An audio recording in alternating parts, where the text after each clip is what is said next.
All right, got everything live. Pull up my books. All right. Nope, not ready.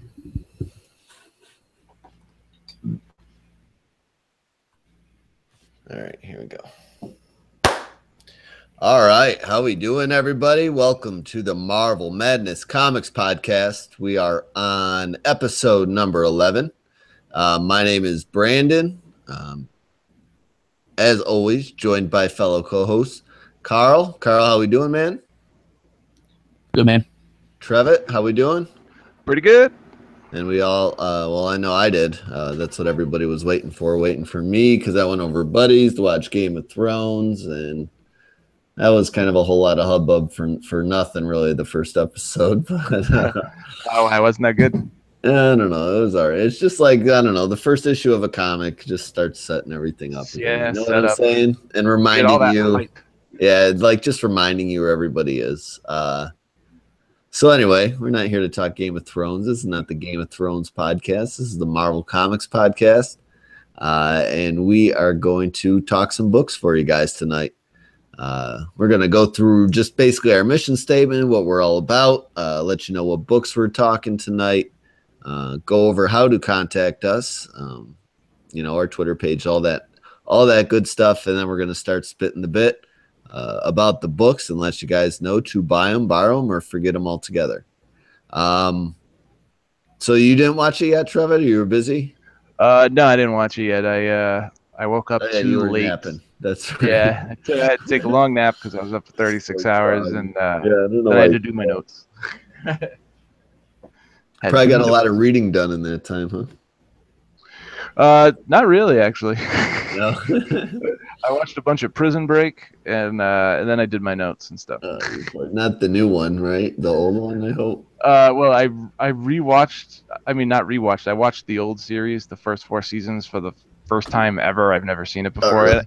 And even though it has a lot of continuity errors, like someone will fill up like a water cup and it'll have like a quarter of a cup, and then he'll turn around and it'll be a full cup of water, like shit like that. Like they do shit like that all the time, and there's so many continuity errors. But the new series I started watching, like the Resurrection, and it's oh my god, there's so many continuity errors. It's not even funny. It's ridiculous. But I still watch it anyway. Yeah, I didn't watch any of the new stuff. I like season 1 a lot. Season 2 started getting a little cheesy, but season 1 is up there with one of my favorite like TV shows that I would actually come home and watch when it was on. Because I don't know, that was like basically before DVR was in my house anyway. I still like to watch it when it was on. The 4th season was kind of cool, and they all came together as like this cool team, like everybody who he was in prison with and Sona in season 3, they all become like a team working for Homeland Security. It was pretty cool. Yeah. All right, well, that's Prison Break talk. Moving on, we're just 3 average guys who love Prison Break, I guess. Here to highlight 3 Marvel titles for you guys here on our 11th episode, trying to provide you a bit of a glimpse into the Earth Prime comic book universe, as we like to call it around here. And until someone calls us out and has a better name for it, that's what we're calling it. So that's what it is. In between talking some books, we mix up the action for you guys. We go over news, upcoming titles, some fun facts about characters and their first appearance, and just general things going on in the Marvel Comics universe, or whatever hell else pops up on our minds, like for example, again, Prison Break or Game of Thrones, whatever's on TV, I guess. We try to give you guys a variety of each titles each month and avoid any repetitiveness. So for the books that double ship, you might not hear them both from us each month unless it's considered a quote unquote event title. But we divide the books up into 3 categories just to lighten the workload for everybody. I do the Spider Family, any Spider related title. This week we're going to be covering Spider-Man. This is hard to say for me for some reason. Spider-Man 2, number 1. It's going to be weird when you got to say Spider-Man 2, number 2. Yeah, that is going to be weird. But Carl, you do what? What family are you responsible for? I'm responsible for the Hero Family, which usually consists of all Marvel heroes, villains, teams that are not X-Men led, Spider-Man led, and Humans led. But this week I went out of the box and we are doing the Star Wars Darth Vader #3. Yeah, so you got the villains family this week, and Trevitt, you got the what? The Inhumans and X-Men. IVX. It's easier to say that. Yeah, IVX section. And what book you doing? I'm doing Old Man Logan #26. Old Man Logan 26, and that's my favorite. My favorite book coming out of your section personally right now. But Mine too. Yeah. It's just Ed Brisson has really picked up where Lemire left off, and it's looking to be like a good run so far. And then we also do the event books. We cover some event titles. We've actually had a long break from Secret Empire. 6 is coming out next week, so this is going to be our week off of 4 books. This is a 3-book week in preparation for Secret Empire 6 to prepare our brains for possible monstrosity coming forward next week. My hope is still something happens and we start getting some answers that really make me look forward to it coming out again. I don't want to just shit on it because it's a concept I found at least semi-interesting when it started. That's really just gone nowhere, I feel like, so far. And I need a break from Sorrentino's art. I think it's Lionel Francis Yu, and I'm so happy it is, because I sometimes it's just so hard to get through Sorrentino's, especially in an event with all these different characters. There's no color. It's it's we sometimes we're not even sure who's who at times. I guess he really does a lot better on solo books when you know who the characters are going in. You can deal with a little interpretation. I was looking at his art in an all new X-Men issue, and I'm looking at it and I'm thinking, if this had regular colors, instead of just the reds, the greens, the blacks, and the blues he uses, if this had regular colors, this would look incredible. Why doesn't he just have someone ink it in color? It's just ink to death, and then monocolored all the way through each panel. That happens more than it should in a lot of the pages. It's tiring. But anyway, that's how we divide everything up. So a 3-book week, and we rate them honestly, just read them and give you our honest thoughts on a quick rundown of the events and what our feelings were and what we suggest you do. We tell you to buy it, borrow it, or forget it altogether. No 1 to 10, no fancy rating system here. Well, I guess our fancy rating system is buy, borrow, or forget. So yeah, you either buy it, you borrow it from a buddy, or get that code for free. Or you forget it altogether, which means you don't get the code, don't buy it, unless it's something you need to fill your OCD gaps in your comic book collection, which I do have. I can't really criticize anybody for doing that. I have a few that I just pretty much buy to fill a gap. It feels like I buy a months. ton. Yeah, I do that with a ton of books. Trying to get better. But anyway, if you guys are looking to get a hold of us, we got a couple ways to do that. We're willing to, discuss any thoughts you might have out there. If you disagree with us, you agree with us, any opinions on upcoming books, suggestions for the show, if you have any, things we could maybe do at the end, some end segment ideas, suggestions. If you want us to cover a book you feel like we're overlooking, whatever reason, you can holler at us a couple ways. We got email at marvelmadnesspod@gmail.com. Did we pop our cherry this week, Carl? Man, I would love for an email other than Twitter followers to hit my account here. I don't know. We do 99 plus emails this month of just Twitter suggestions, Twitter retweets, Twitter likes. Yeah, we got to turn that off for the Twitter account so you can stay sane that way. But as far as Twitter goes, we do get a lot of action over there. That's Madness Marvel 1, on the twitter.com.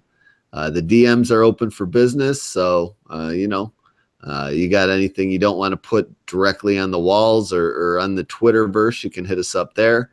We threw out digital codes. I put Venom 150 up. So if nobody's claimed that, you're looking to try your luck, that might still be out there up for grabs. Don't sleep. Yeah, it was up at like 3 in the morning. I put it up when I got home to try to like trick people so the same people don't get them all the time. That's a good idea. Yeah, but anyway, you guys can find the podcast, which you're listening to now, a couple different ways. The classic Podbean or iTunes way is the most popular, but we're on a lot of those little podcast catchers like Player FM, Pocket Cast, things like that. So shout out to those guys for helping us out, spread the word. But please rate and review us any way you can if your app lets you do that. We got a few on Apple iTunes, haven't got a new one lately. So tell all your buddies, your girlfriend, whatever, hit that subscribe button, get our downloads up, get the word out there. Even if you want to tell us we suck, dude, you could do that too. Yeah, whatever. Put honest feedback up there so we can change. But that's about all the basic bit stuff we got covered for the week. We can get to the good stuff, the news, the new as the kids call it. But yeah, Trevitt takes over from here on out. We're gonna get to the news. All right, you can go ahead. Oh boy, we got some news this week. No, not just Marvel Legacy solicits or creative team changes, although I do have those. But Con season hit. They had that D whatever 23 or whatever they call it. Yeah, D23 this weekend, which is sweet. Then San Diego Comic-Con is going on what now? Does it start? Next weekend. Week. Okay. Yeah, D23 this weekend, Comic-Con next. So Comic-Con next week is going to be like so much news. I'm going to be in heaven. Like, yeah. I love spoilers. So coming up first, I got Marvel Premiere Pages, which sounds really interesting. Marvel Legacy is changing the way you read comics and the future of the Marvel Universe. This fall, Marvel presents Marvel Premiere Pages, 3 all-new pages of comic content written by Robbie Thompson with the majority of the art from acclaimed superstar Mark Bagley. These stories will draw all new readers into the Marvel Universe like never before and at no extra cost to the reader. What better way to change the way readers jump into a series? Featured in select Marvel Legacy issues, each story provides easy access into the world of each title, as well as easy access to legacy stories. Designed to give a brand new reader a hook onto the series, Marvel Premiere Pages will offer all fans a simple jumping on point for almost all of Marvel's iconic characters. Obviously, I did not write that. So, yeah.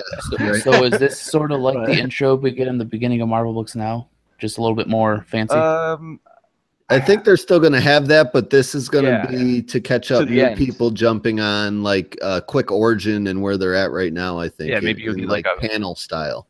Like in Spectacular Spider-Man, where you had that opening page of his origin, you'll get like a page like that, maybe a page of something that happened in the middle of the story. Would say, just to catch you up real quick. Yeah, I'll put the link up on our Twitter page because if you click the link, I got it from Previews World.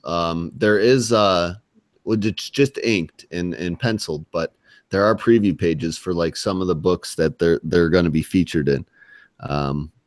Why don't you go on to the next news story and then I'll click the link and I'll tell you what previews there are up in case anyone's interested. Cool. So this next one is news, but there's also a little bit of speculation in there. So there's some news this week about Marvel and how they're going to give the Avengers a big push in 2018. This probably is not going to come as a surprise to anyone with the upcoming Avengers Infinity War. It's purely speculative at this point, but it's believed that there's going to be like a big Infinity Gem storyline coming up next year. In the comics, this isn't a movie thing? Yeah. We're going to see Infinity War with all the gems in the, you know how they sometimes like Civil War came out and then they did Civil War 2. So there's probably going to be like, I don't want to say an event, but maybe like an Infinity Gem crossover in 2018. And isn't that the first story arc in all new Guardians of the Galaxy after Legacy hits? There's an Infinity Gem story, and I was actually going to get to that because I still got a little bit written. I got the books up here. For as far as the preview pages go, if you're interested in the what are they called, the Marvel Premiere Pages? Yeah, inks for all new Wolverine. They got inks for the Falcon, Iron Fist, Jean Grey, Jessica Jones, Luke Cage. So it's in a lot of books, especially the X books, X-Men Blue. That's pretty cool. So you got the pages just inked, like not just penciled, so you get you get a good idea of what it's going to look like. Yeah, it's just not colored pretty much. It looks like it's ready to go. Like they got Venom, the Spider books. I think the first Guardian story is going to deal with Gamora because, you know, when she died, she left half of herself in the soul gem. So she's trying to find the soul gem so she can get that piece of herself back because she feels like she's missing something. So, and that's not just that, but Thanos. The Thanos ongoing series is, you know, that's eventually going to lead into the Affinity Gems. I mean, he's not going to, I thought it was going to be a maxi series, but it's solicited all the way through 13. So, and it's going all the way through Legacy. So, you know, that's just going to keep going. But it totally makes sense that we're going to see it. You know, the last time we saw these, it was when Cap was stopping an incursion and they all shattered to pieces. We did see Black Panther use a gauntlet in Secret Wars, but it was from another universe, not specifically the 616, because, you know, he couldn't even use that gauntlet unless he was in Castle Doom, because it, you know, Castle Doom was made up from parts of all different universes in the multiverse. So that's why it worked. But so that could be cool. Like, you know, we haven't seen that in a while. It's been years, so I'm excited to see that. Yeah, like you said, it did play a little part in Secret Wars, but there hasn't been like a real world story with it, I guess, in a little bit. A long time, yeah. So, but anyway, cool. That sounds good. What's next? So, got some Captain America news. It's mostly speculation, but I've seen it in so many different news sites, and so many people saying that their sources are reliable. So, you know, I give it a little bit of credence. So, you know, there's a big rumor floating around that Mark Waid and Chris Samney are going to be doing a Captain America series. There's no details on how many issues it's going to be, whether it's going to be a 6-issue mini, 12-issue maxi, but I'm assuming it's going to be a 6-issue mini because it's going to deal with his redemption. And then after that, it said that Black Panther's Ta-Nehisi Coates is going to be taking over Cap when the Samney and Waid run is done. And I think it'd be great because Waid has some experience with Captain America. He had like a really long run in the 90s with Ron Garney, and him and Samney together just do really great work. So I'd be excited to see that. Yeah, I don't have an opinion on this news story either way. I'm not a huge Cap fan. I'm not a huge Mark Waid fan. So, I mean, I don't not like Mark Waid stories, but he's not like somebody that makes me run to whatever character he's writing and buy that book. It depends. You know like certain things, like most of the time I have to reread his stuff too, like Avengers. Like that last issue of Avengers was so good, it made me go back and read the previous issues of Avengers. So I read like the Kang run over again, which I wasn't too crazy about when I first read it, but it was issue by issue. And this I read it like in trade paperback way. Like I read all the issues and it was just so good. And I was like, man, I don't give him enough credit. Like sometimes I'll be, you know, he's overrated. Then I go back and read his stuff and I always enjoy it more. Like when I read it the second time or the third time, because I just see more stuff, or just, you know, because stories, I guess, are better when they're read issue after issue rather than waiting month to month, you know? Right. Yeah. Black Widow. I agree with you. I told you this week, like everyone knows, I take every opportunity to mention my hate out loud for Bendis books and stories, but I caught up on the Spider-Man stuff, Spider-Men stuff this week. And, you know, reading it in trade and all in a row, really, because you get the answers right away instead of reading the silly conversation sometimes you're stuck with in one issue and that's all you get. And it read a lot better to me. Not saying I'm changing my mind on my opinion, but that story, which is 5 years old also, at least read so much better in a trade. And actually influenced my decision to not buy this in single issues and just wait for the matching hardcover to come out. Yeah. So, anyway, there's some like cover news, speaking of which. Do you got that down there or no? Oh yeah, I got that on here. It's a couple down. It's actually it's next. Yeah. So that was a good transition unknowingly. That is a good transition. Marvel Legacy #1 is going to have a lenticular cover. So this week they announced that they're going to do a special lenticular cover by Joe Quesada. I find it kind of funny because I'm absolutely positive I've seen multiple articles about how Alex Alonso once poked fun at DC and said that Marvel didn't have to rely on such novelties such as lenticular covers. But I guess the sales of the Flash and Batman's lenticular covers for the button sold well enough for him to eat his word. Okay, so the lenticular ones are the ones that transition to like different pictures. Yep. Okay, 'cause I So, like, mix the I mix button those ones, up with like just the foil ones sometimes, and I like forget the which ones for is the which. forge and the casting. That's the Yeah, yeah. foil ones. I think I like those better because sometimes I find it I do hard to too. get a full glimpse of what picture I'm looking at in, with the lenticulars. Yeah, you have to like hold it at like a real specific angle and just like tip it in order for it to change perfectly into Right. back Yeah. and forth. I agree with but, you. but yeah, I like foil covers a lot better. Plus, I like the cardboard. They kind of smell like upper deck baseball cards from Yeah. back in the day. No, So. those are my favorite cards. The smell of Mine upper too. deck. Yeah. I did like the way the gum cards smelled, but that always went away. You know They what I'm did saying? The because upper they were deck like cards always smelled different. because they were nice. The upper deck were nice and glossy, and then the ones with the bubble gum were like cardboard. Yeah, You they were know. just straight up cardboard and would smell like whatever box you put them in after a while. Yeah.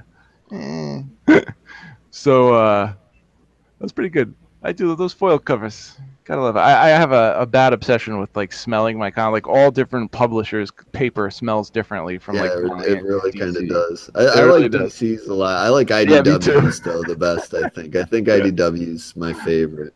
I like DC's and I love Valiant's. Valiant's always smell really good. There's another weird story that I saw about cover related things. It was the T-shirt variant month, and I just wrote, I don't even know what this means. Yeah, I saw that. I saw that. A T-shirt So, variant. I guess it means they're taking like pictures from old T-shirts from the '60s or whatever and putting them on as variant covers, or because there's no way Okay. it means they're including a T-shirt with the comic. As awesome as that would be, no, I don't think it does. I know that's what I hoped it was too, because I would have definitely bought a Spider-Man comic that came with a T-shirt. You Then, sucked me into that if that's what you're doing. oh, I'm down. I would I'd be buying definitely them all. right? I'd definitely take those T-shirts. I mean, Yeah, they'd have to so- send like a bunch of different sizes to the stores, and it just would work out. So, Yeah, if they end up changing their mind and clarifying, we're gonna definitely tweet at them and claim credit for this idea, because that's an awesome idea. I don't care what anybody says. You give me a T-shirt with my comic, I'll pay that. That's worth the $10 issue or even 15. You know. that's if they did that with Amazing Spider-Man number 25, that would have been great. You get a Yeah. cool. The Alex Ross cover could have been a T-shirt, and that would have been totally worth my $10. Yeah, yeah, I agree. But anyway, you got anything else there? That was all I wanted to mention about covers. I got a few things. I got a couple creative team changes, and then I get 2.5 more stories. But so I'll do the next story first, which is the Amazing Spider-Man Back to Basics. The fall of Peter Parker was announced this week, with Parker Industries being blamed for the Dark Force Dome over New York and the whole webware debacle from Clone Conspiracy. I'm assuming the lawsuits and distrust from the public. Peter's going to lose Parker Industries, and with that, Amazing Spider-Man will see a somewhat return to form, which people have been kind of clamoring for. Like everybody, I mean, I enjoyed it, but most people I talk to, for some reason, don't like Peter Parker owning his own company and being a billionaire and funding the Avengers. And I don't hate it either. It just like gives them more toys and stuff to play. It's been a nice, interesting change of pace, I guess. Fun too. Like it's really feel like he's got planes and rockets and awesome. Like his suit. Like he hits a button on his webware and his suit it's like Tony Stark's Extremis armor. Like it just comes and spreads all over his body. I'm like, that's the most awesome thing ever. Like, yeah, it is cool. I like it a lot. I've been spoiled. How am I supposed to go back to like seeing him being a broke bastard? Like that's awful. I don't want him to just go back to working at Horizon either, because I'm reading all those trades, like rereading them now. Yeah, I got them all in trade now, and like it's fun with him working there, and he's got like the special Spider-Man locker with all his shit in it. But like if you just send him right back to doing the same thing again, like that's, I don't know, that's kind of boring to me. I would rather see a new direction than the same old, like just down on his Parker luck looking for money, and any picture he takes is like his next meal. You know what I'm saying? Yeah. Well, apparently there's gonna be a little something old, a little something new. Like they're gonna send him back to the Daily Bugle, but apparently it's the way it was described was in a mysterious capacity. Like so maybe editor or something. I don't know. Maybe editor. Maybe he's gonna run it. Jonah. Yeah.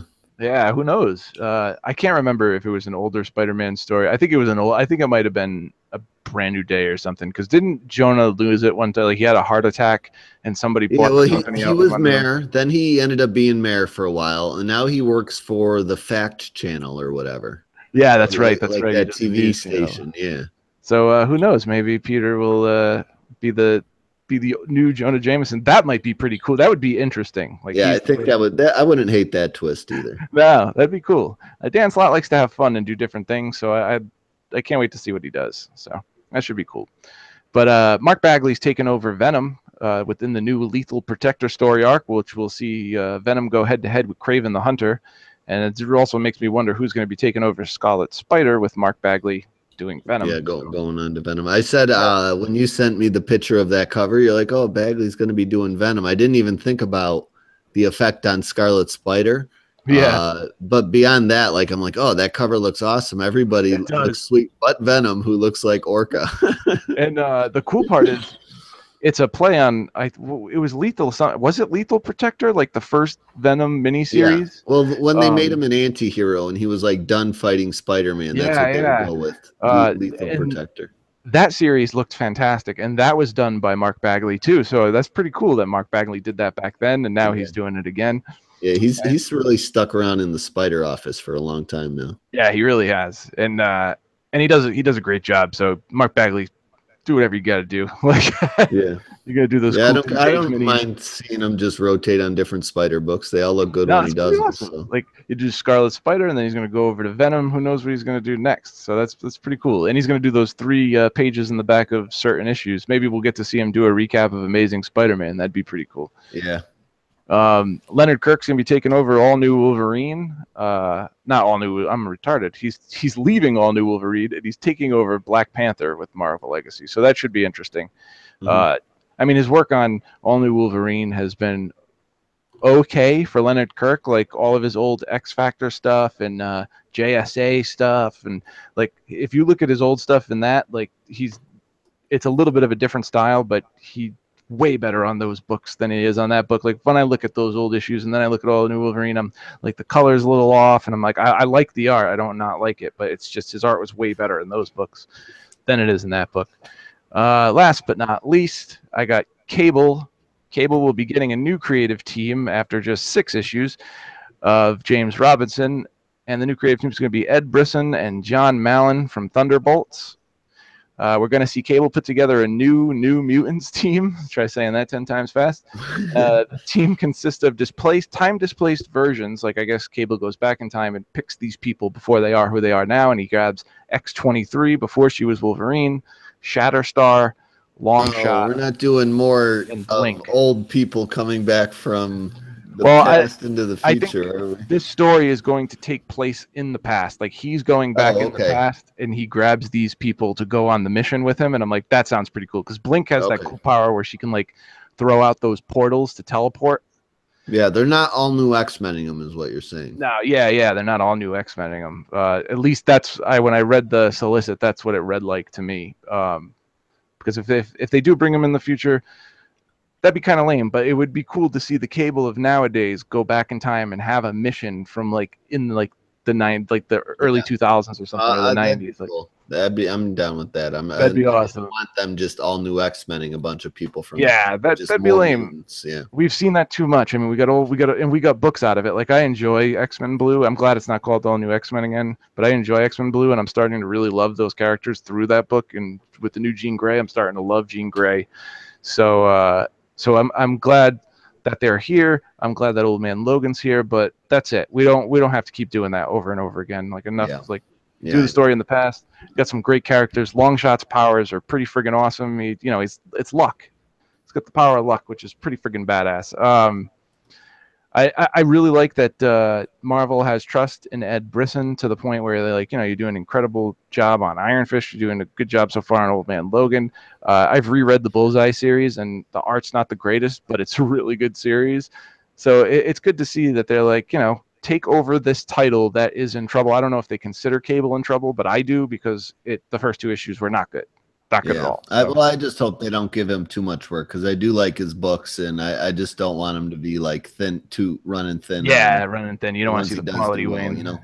I got one more story, and it's only in relation because it's Marvel Legacy. Iron Fist 73 is going to kick off Marvel Legacy with a forgotten rivalry of him and Sabretooth. So him and Sabretooth are going to go head to head, and it's pretty cool because it's a nod to Sabretooth's first appearance from Iron Fist 14 in 1977. So, and that's Ed Brisson and Mike Perkins. So I'm sure that's going to be amazing. Can't wait to see that. And that's it. All right. All right. Well, that's the news. We're going to be moving on to the books here. We got Darth Vader coming up first, followed by Old Man Logan before we get to our facts of the night. But we're going to take a quick break and be right back for you guys. Sweet, because I got to pee. All right.